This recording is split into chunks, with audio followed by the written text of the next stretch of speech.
We're watching President Biden's event in Raleigh, North Carolina. The crowd is there. They're hearing earlier speakers. He's expected to speak soon, this hour, with his wife, with Jill Biden. Probably she will introduce him. We'll bring you the comments live when he begins. And after what most believe was a dismal debate performance from President Biden last night, Democratic insiders are on fire about his health, his ability to complete another term if he's elected. Would he consider stepping aside and letting the Democratic convention choose a different standard bearer? Joining me now, NBC News presidential historian Michael Beschloss. So, Michael, you've studied past presidents. We've both watched debates. And sure. There is a precedent. The most striking, of course, is probably LBJ, March 31st, 1968. Yes, Lyndon Johnson basically tried to keep the power he had by resisting possibly being defeated by Robert Kennedy in the primaries, but more than that, he wanted to choose his successor, and he chose Hubert Humphrey. And if Humphrey had been elected, lost by a narrow margin, Humphrey would have probably looked to Johnson for the next 4 years for a lot of advice. And what did Lady Bird Johnson tell you about the reason that he chose to basically step aside? Well, it was sort of mysterious at the time. I said, why was it? And she said, Lyndon promised me, he had a massive heart attack in 1955. He would only serve one term, and I was worried that another term would kill him. And sure enough, LBJ died 2 days after the term he would have served had he run for re-election. There's the example of Dwight Eisenhower, who had several problems, a heart attack. They covered up his condition at several times when he was out in Denver, I think, playing golf. Right. And the whole question of a second term, 1956 campaign, and he made a different decision about how open to be about his medical condition.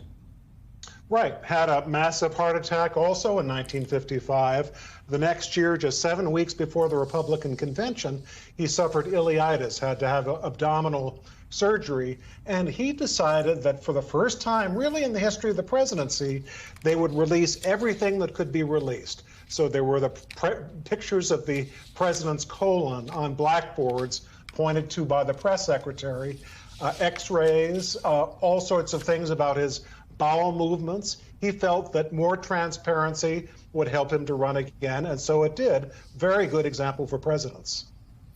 And then, of course, there's Ronald Reagan.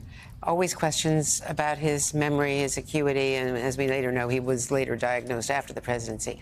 But you recounted that in 1987, here's someone who accomplished incredible, transformative things in his second term while he was under, suspicion of not being as sharp as he should have, and he was, at the time, our oldest president.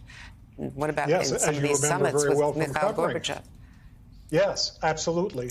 And so he created a relationship with the then Soviet Union and with Gorbachev, but at the same time, people around him said that he was not what he had been before. George Shultz, the Secretary of State, pulled him out of a meeting with Gorbachev in the West Wing and told him, unless you're going to be sharper than you have been here, making irrelevant jokes, I'm not going to let you go back into that room with the Soviet leader.